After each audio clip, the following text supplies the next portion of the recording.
show right here at Miami Community News, the hub for news and information in Miami-Dade County. And, we're getting in a festive spirit here. It's right around the corner, the holidays, that cool weather. I brought my favorite hat today, my Will Ferrell elf hat. Hope you like that and you don't poke too much fun at me today as I don this great, great hat and getting in the spirit of the holidays. And there's another spirit going on today.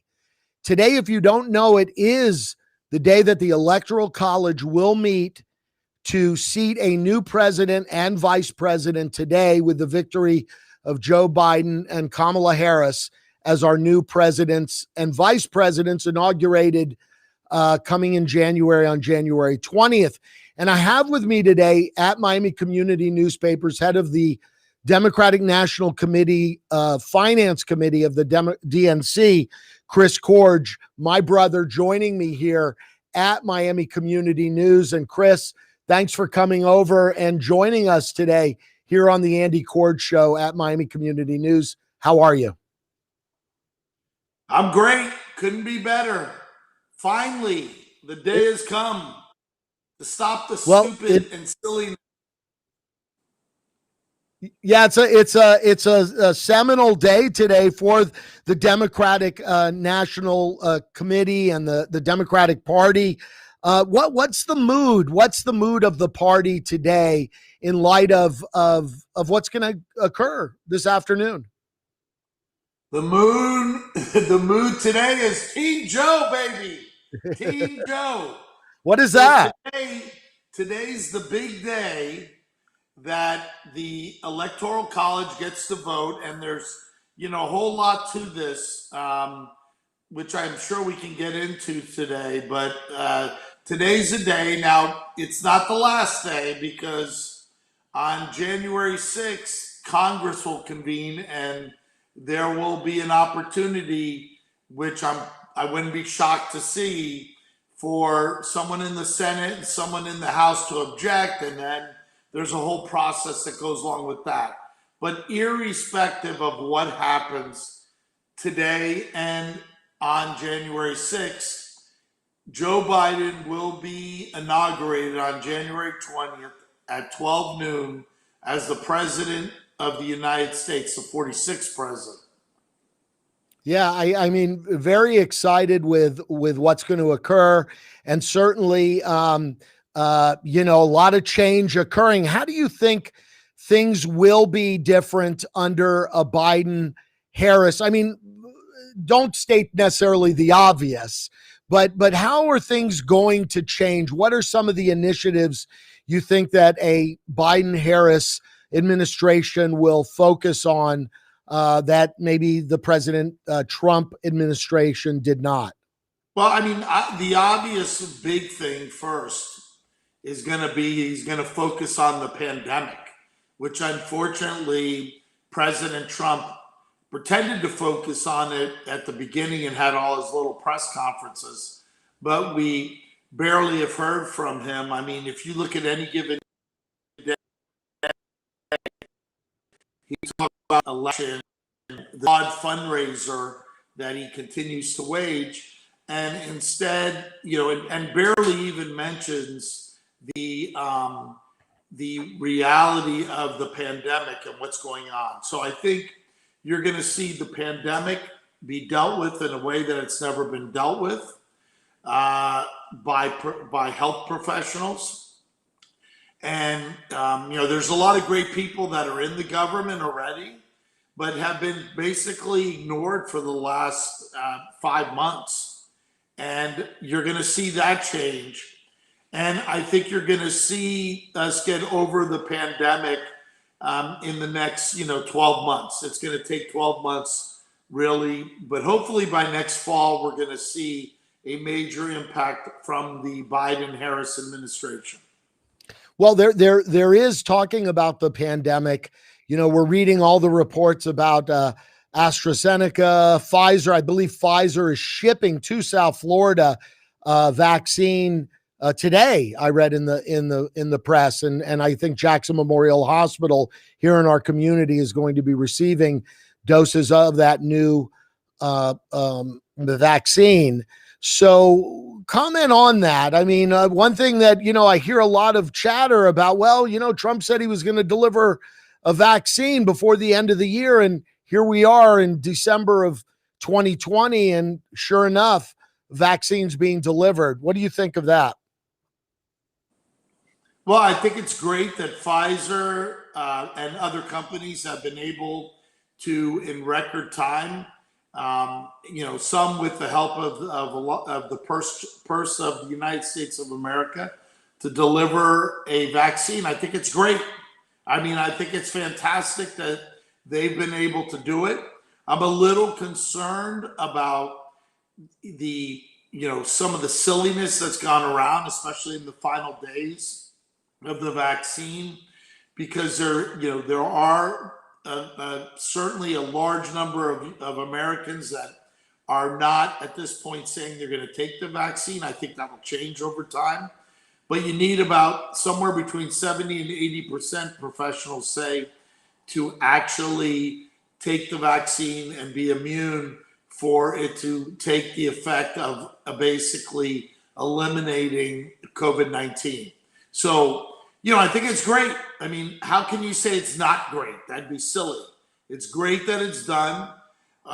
It's great that the Trump administration, put some money into it at the beginning. And I'm glad that the vaccine's being deployed. Listen, my business has been severely impacted by it.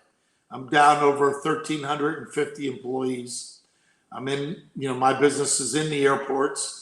So I'm dying for it to come back. It's a struggle every day to stay in business. But how can you complain about the fact that it's come in very quickly? The only downside to this, again, is because of the speed of it and because of, like I said, some of the silliness.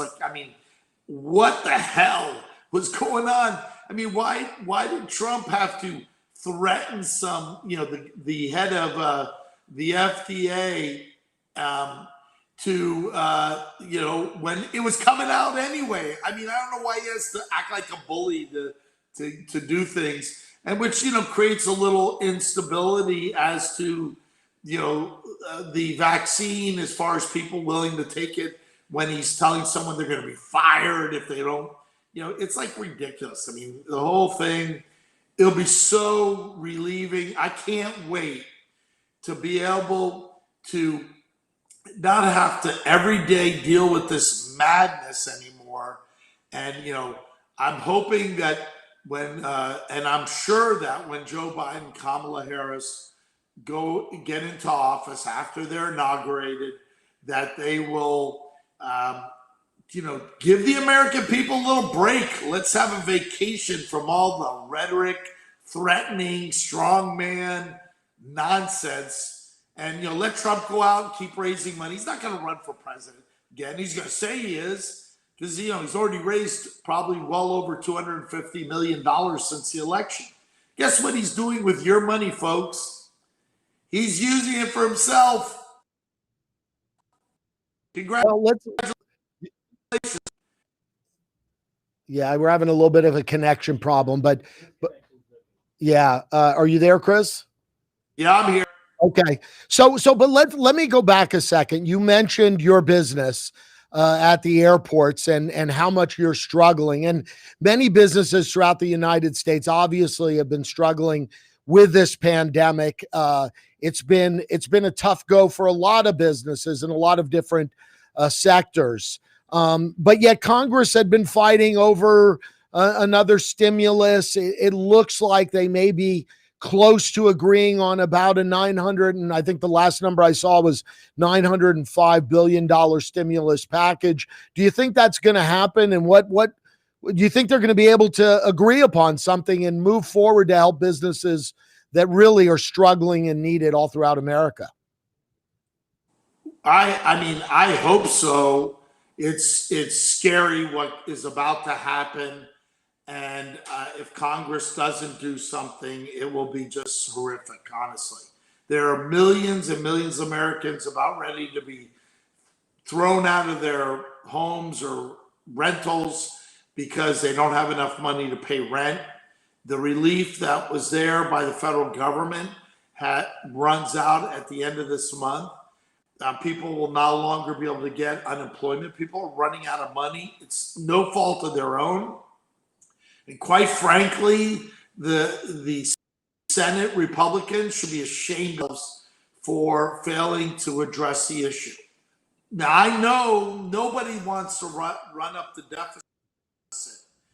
We can't afford to have our economy, basically be destroyed without infusing to it. And, we had no problem. And listen, I'm a business guy, okay? I benefited from Trump's tax cut. But, there was no problem when Trump added, almost before the pandemic, added over $6 trillion in deficit. And now, for the sake of another $908 billion, which is going to keep, north of 10 million people financially secure until we can recover from this horrible pandemic. And there'll probably have to be other relief, but we need to do this now for the American people. I mean, we're better than this. Yeah, and as you say, eviction, the national moratorium on evictions expires at the end of this month. So there's a lot of people in jeopardy of, being out on the street. And I'm wondering all of that is going to cause. Are we going to see, more homelessness in America? Are we going to see more crime in America because of it? And what do you know of the plan for the Biden and Harris plan once they take that seat at noon on January 20th? What is their plan to rectify what could be a horrific situation for America in the first half of 2021 and beyond? Well, I'm sure there's a series of executive orders that President Biden can sign, but it takes both the cooperation of Congress and the cooperation, of the White House working together to take legislative action to deal with whatever comes at them after January 20th. So the first step is to not walk into January 20th with millions of people being either foreclosed or evicted, and people being able to have enough money to eat. So that, it's horrific when you think we live in the United States of America, the richest country in the history of the world, and we have long food lines every day places. We're better than this. And if there was ever a time to spend money on something, this is not because someone doesn't want to work, they're lazy. There's so many businesses that have been impacted by this. And, we can't, there is just a reality of it. We want to stomp this out. We don't want, we're on the edge right now of having a healthcare catastrophe where there won't be enough beds in hospitals to treat patients. Our ICUs are, nearly completely filled. Once you get to that point, you don't want people literally dying in their homes and being unable to get any kind of care. So, all these things have to be addressed.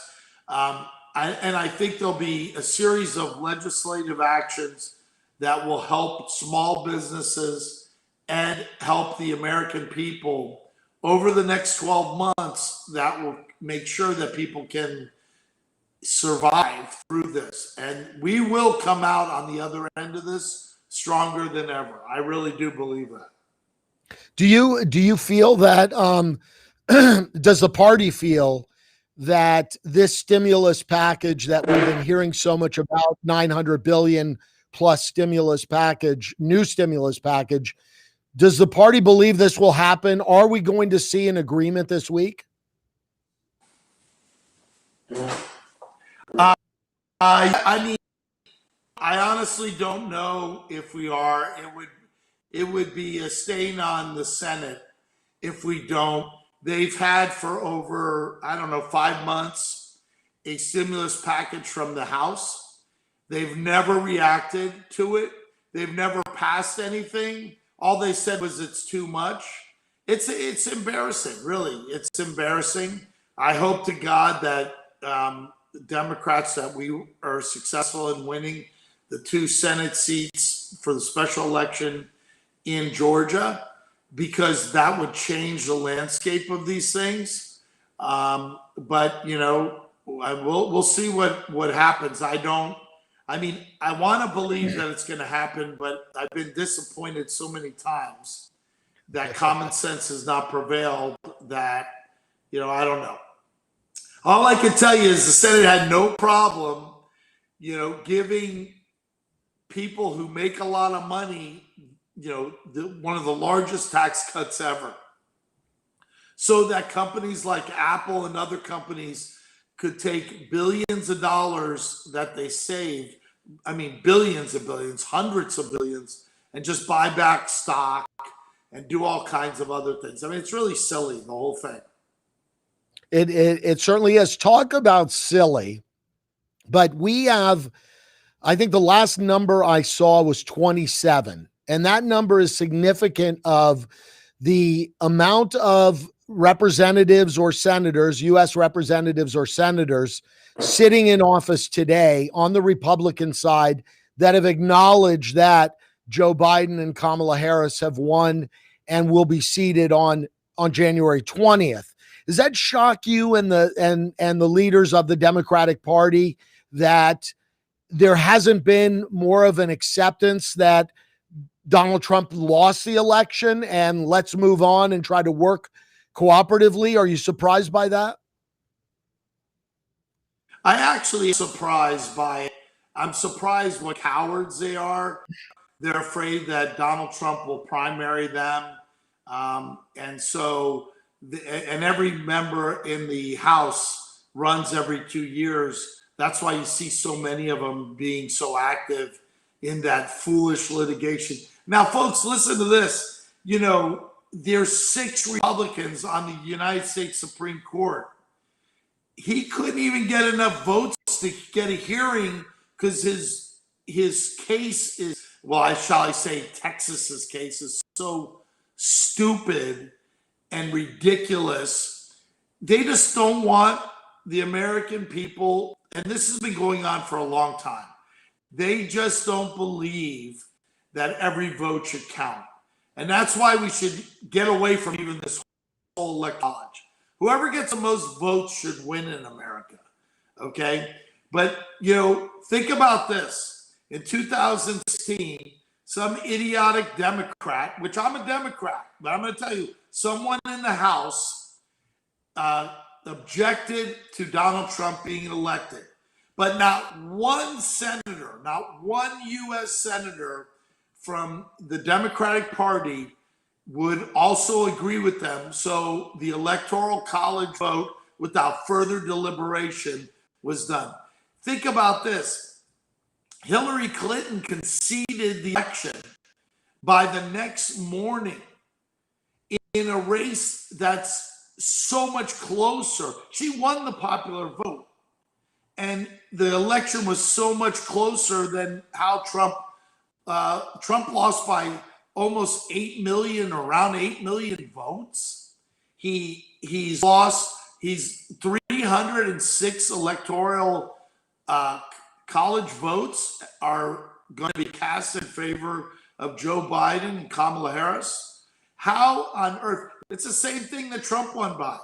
And the guy is such a pathetic wimp and bully that he just wants to keep playing this game. And it's not even that he really believe me, he knows he's not going to be president. He's doing it to raise money for himself and his family. That's what this is all about. He's going to say he's going to run for president again. And for 2 years, he's going to go around the country basically a roundabout way. He's going to go around the world, threatening countries, basically intimidating them to give him what he wants, to enrich him and his family, or he's going to run for, he's going to tell him he's going to run for president, and he will infer he'll remember who his friends are. That's what he's going to do, and it's shameful. I don't know why people continue to not see through all this nonsense. It's just pure nonsense. Did I just hear you say, and is that the position of the Democratic Party, that we should do away with the Electoral College and base elections on the popular vote? What I'm saying is that's what I think. I think they should. Yes. I don't think that's a formal position of the Democratic Party. It may be, and I don't know, to be honest with you. But, I think we should, whoever gets the most votes. Why is it that when we have a vote for governor, whoever gets the most votes wins? When we have a city council race, whoever gets the most votes wins. But for president of the United States, we have this old process, and I can explain it to anyone, of the Electoral College. I've been a member of, which is typically people that are high up in either party that are in the Electoral College. So if Hillary or Joe Biden had won Florida, I would be in Tallahassee today casting a vote, one of 29 votes for the Electoral College. Why should I or any individual pick who the president is? And there's always rogue people, and there's case law all the way to the Supreme Court that deals with what happens when someone does not, the Electoral College does not want to vote for the person they're committed to. And there's a whole complicated process of how that works. Well, I think it may disenfranchise, the middle part of America if that is done. I'm a supporter of the Electoral College because I think it's a different dynamic. Yes, in the state of Florida, the guy who gets the most votes is our U.S. senator or governor, but it's all within the confines of the boundaries of the state of Florida. So I don't know if I completely agree with you on that. But let me ask another question. The election was, can you give something to the people watching this morning? Can you give them a little perspective on how much money was required to run for president of the United States? If you were to spitball this, give us an idea of how much money was spent by both candidates, whether, on the Republican side, Donald Trump, or Joe Biden and Kamala Harris on the Democratic side. How much money at the end of the day, when everything's counted up, how much money does it take to run for president of the United States? Well, it takes, first of all, when you look at the two candidates, I would say we raised for Joe Biden's candidacy throughout the course of it, and the DNC, slightly over $1.8 billion. I believe Trump raised approximately 1.7 billion or 1.6. I don't know the exact number. So just that is 3.4. I think you can safely add another 1.5 to 2 billion in third party groups to that. So talking somewhere around $5.5–6 billion, which is absurd, quite frankly, how much money was used in this election. Now, I think it'll be a long time before we see that much money raised again, but I think it's really dependent on who the candidates are. Donald Trump, I've never seen money come in to a presidential campaign like this past one, where we would literally people sending 7-figure checks without, and we'd have to vet them to make sure they're legitimate, they're citizens, et cetera, so that they could legally give money. I have never seen anything like this. Their checks would come in our mailbox at the DNC, and it's just crazy. It's just really crazy that much money was spent. Boy, I'd like some of those checks to come into my mailbox, but that's. I think some did. I think at least the radio shows. I mean, how many radio shows do you think everyone got money? Everyone in media benefited so much, which really begs the question: why has Donald Trump gotten so much attention?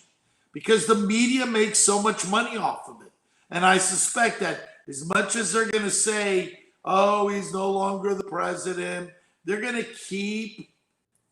keep on covering him because they get people to watch because he says outrageous things. He's like the Howard Stern of politics. Okay, that's who he is. He's the Howard Stern of politics. Yeah, and oh, by the way, he has had more appearances on the Howard Stern radio show than any person in the history of that 35 plus year broadcast. But it begs the question this, Chris, which is campaign reform. And I know back in the 90s, former Senator John McCain had tried to champion some legislative actions that would limit how much spending and how much donations and so forth could go to political candidates. You mentioned the $5 to $6 billion, $2 billion coming from third party PACs and super PACs and all that sort of stuff. I mean, don't you think it's a time in America, and you look at the pandemic, and we talked at the beginning of this broadcast how, people are in need and they're fighting over $905 billion and all this money being spent for political candidates could be, I guess, better spent elsewhere, in my estimation.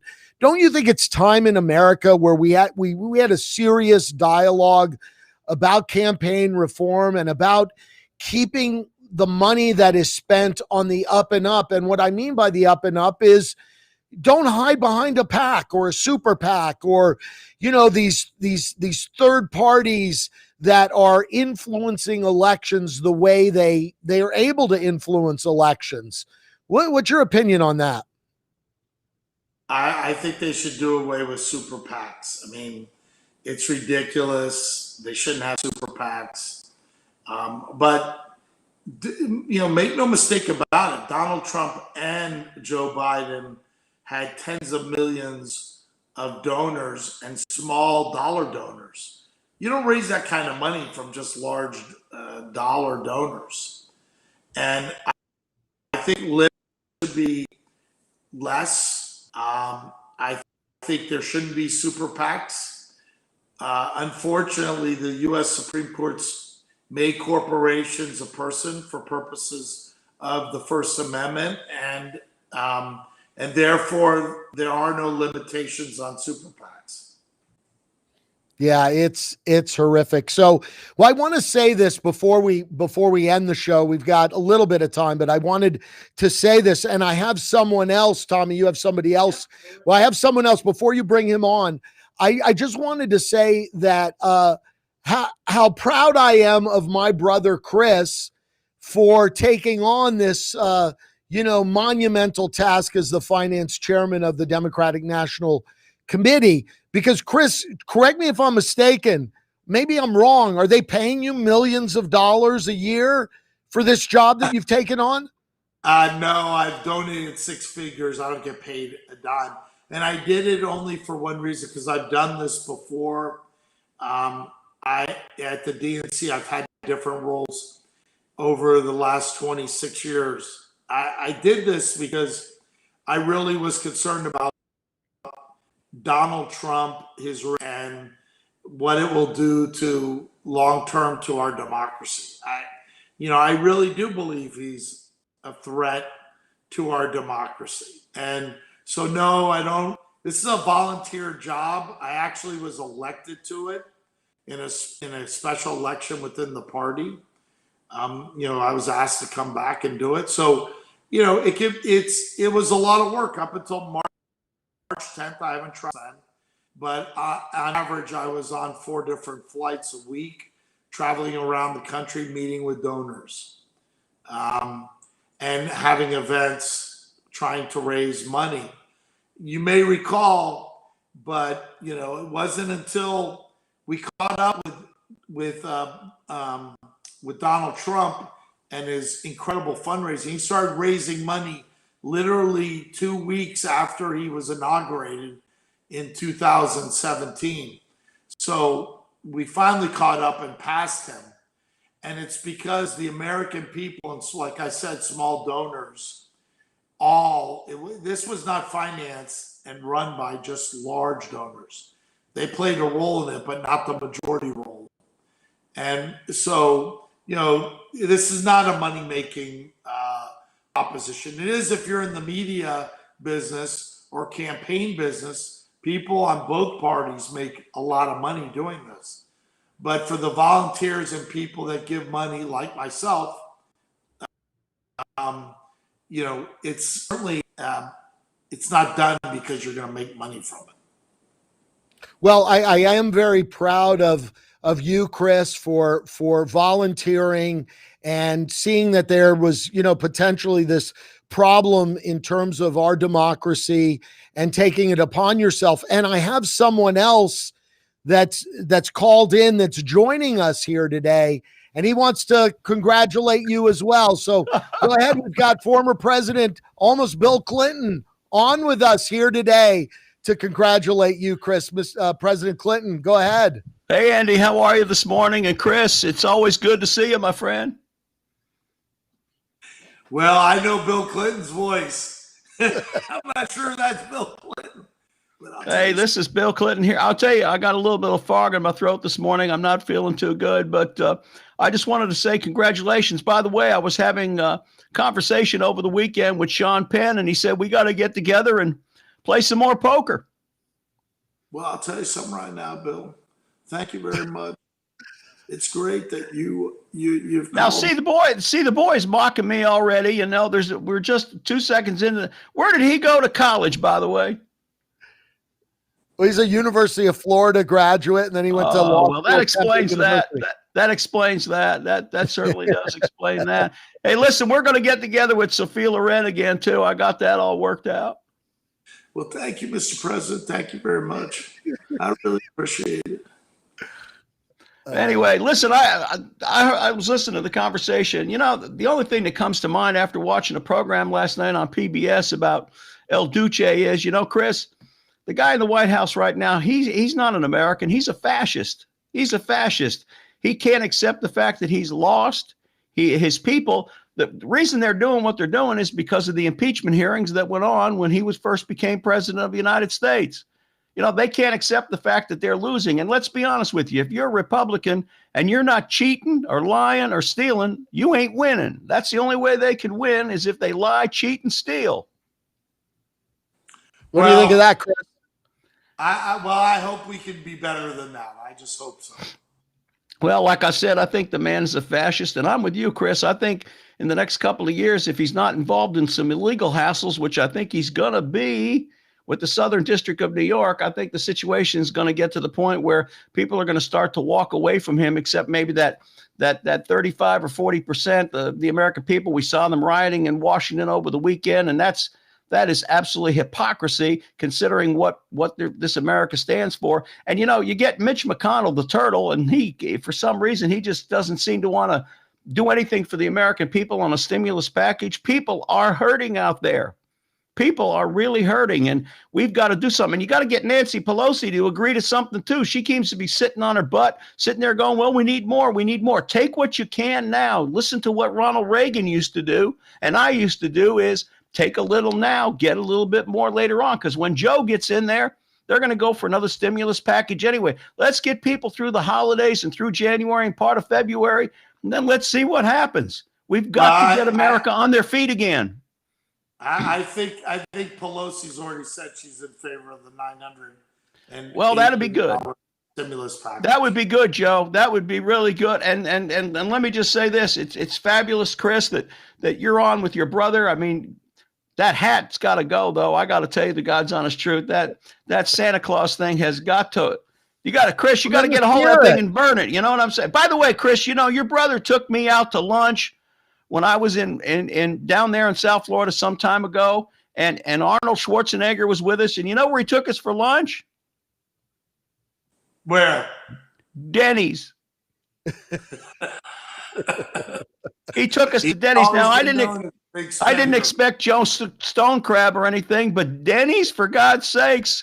I mean, let's get going. And by the way, I just want to say to you Gator people out there, what in the name of God was going through that boy's mind when he threw the shoe? What did he think he was going to do? Go to the Wizard of Oz or something? For God's sakes, that cost you your game.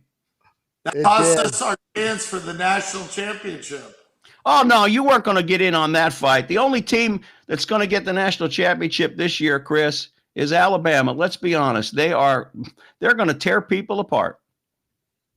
Well, I would have liked to at least seen the game without this kind of loss against LSU. That was ridiculous. Yeah, well, unfortunately, my favorite university besides Arkansas is the U, and they laid an egg. Oh, my God, they laid a dinosaur egg. It's like they didn't even show up for the game. Oh. Yeah, not good. Not good. But President, President Clinton, Bill Clinton, thank you so much for chiming in on the Andy Korge show today at Miami Community News. Thanks so much. Well, hey, listen, thank you very much. And Chris, God bless America. Thank you for all your dedication to the DNC. We surely appreciate it. And I know Hillary sends a big shout out to you. And hey, God bless America. God bless Miami. And hey, listen, Bubba's having a big hot tub party come January 1 at the Fontainebleau, Chris, and you and your brother. Well, I don't know about Andy, but you're certainly invited to come on over and check out the hot tub party. It'll be there. Bubba's big event. All right. Well, thanks, Bubba. Appreciate it. So Chris, so there you go. You know, kudos from President Clinton. And have you been getting those kind of shout outs this year since the election? I mean, wow, it's been quite a victory. It's been good. It's almost like a sport sometimes. It certainly is. Do you think that the Democrats are going to have a shot in Georgia? I definitely think they're going to have a shot. I think I think Trump's hurting the Republican Party in Georgia. There are a lot of Republicans that think that it doesn't matter to vote. So, it's all fraud according to Trump. Just one big. It's a fraud if he doesn't win.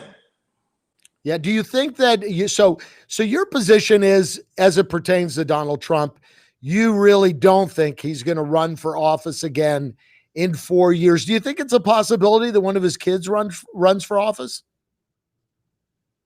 Well, I think he's going to say he's going to run up until probably 18 months or 12 months before the election. Meanwhile, he's going to get countries from around the world to give him all kinds of sweetheart deals to build hotels and get other properties. And he'll probably start some sort of right-leaning network of some sort. My prediction is with Sean Hannity, they'll find some way to do some business together. These guys are just a bunch of crooks. And sooner or later, the American people, right now, I think, probably 55, 60% of people realize it. But, I feel sorry. There are a lot of people that are giving their hard-earned dollars to this guy right now, believing his stupidity about fraud. I mean, the guy lost by 8 million votes. I mean, what else? I mean, come on, he lost. Be a big boy. Stop whining. It's like a little girl. So last question, and then we're going to close here at Miami Community News. Do you you're going to be there January 20th and maybe an extra ticket or two for your younger brother? So I think it's going to be a virtual inauguration. No final decisions made. I think, it's going to be virtual. It's not going to be, I don't think you're going to have, hundreds of thousands of people or 1 million people in the mall, like was there for Barack Obama, like was not there for Donald Trump, but he had enough people there, and I think Joe Biden's going to be responsible. I don't think he's going to expose people to potential, serious illness and death for his own ego. Now, Trump, on the other hand, I'm sure he's going to have a big rally claiming fraud again, because they'll probably bring in another $10 million in donations. But that's what this is all about right now. This is not about him thinking for 1 second he is, in fact, going to overturn this election and the will of the American people. And it's a shame, really, it's just flat out a shame that so many Republicans in Congress continue to play this game to soothe his ego and his fundraising effort. Well, the page is turning. It's a new administration. Will begin shortly today. The Electoral College will meet to cast their votes. And as you say, on January 6th, Congress will approve that Electoral College decision. We're going to seat a new president come January 20th, and that president's going to be Joe Biden, and that vice president is going to be Kamala Harris. So we look forward to that. And thank you so much, Chris Korge, DNC Finance Chairman, for joining us today here on the Andy Korge Show at Miami Community News. Thanks so much, Chris. We appreciate it. And keep up the great work on behalf of the Democratic Party. Thanks, Chris. Okay, thanks. Have a great day. Thank you so much for joining us today here at Miami Community News. We're going to bring lots of interesting guests to you every morning at 9 a.m. here on the Andy Korge Show. People in our community. Sometimes we're going to talk about things outside of South Florida and that's affecting us, though, here in the country, like the election of our new president, Joe Biden and Kamala Harris. But we're focused on news here and what's happening in South Florida. And we hope you'll join us every morning at 9 a.m. for the Andy Korge Show right here at the hub of news and information in Miami-Dade County, Miami Community News. Thanks so much for joining us. And we'll see you again 9 a.m. tomorrow here on the Andy Korge Show. Have a great day.